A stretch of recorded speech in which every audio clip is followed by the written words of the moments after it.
ஆமாம், மிக விரைவில் மேக்சிமம் ஒரு 1 வீக்கில் இருக்கும்.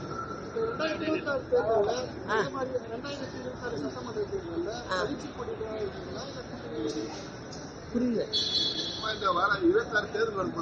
ஆமா ஆமா, அதனாலதான் இன்னைக்கு கொடியை அறிமுகப்படுத்திருக்கோம். நிச்சயமா எங்களுடைய பார்ட்டிசிபேஷன் இருக்கும். அது பேசிட்டு இருக்கோம், நல்லபடியா நடக்கும். அதை பத்தி பரவாயில்ல, என்ன தெரியும், தமிழ்நாட்டு மக்களுக்கு நல்லா தெரியும். அதனால ஒன்றும் பிரச்சனை இருக்காதுன்னு நினைக்கிறேன். ஆமா, நிச்சயம் போய் பார்க்கணும். ரொம்ப அவர் ஏழை மக்களுக்காக தன்னோட உழைப்பை கொடுத்தவர். அது மட்டும் இல்லை, அவர் எந்த பொறுப்புலையும், அதாவது அரசாங்க பொறுப்பில் எம்எல்ஏவோ எம்பியாவோ இருந்ததில்லை.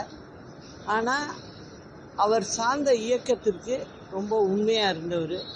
எல்லாரோடையும் அன்பாக பழகக்கூடியவர். அவருடைய இழப்பு அவங்க குடும்பத்தாருக்கும் மற்றும் அவங்க இயக்கத்துக்கும் பேரிழப்பாகும். நாளைக்கு போய் அவருக்கு மரியாதை செலுத்துறேன்.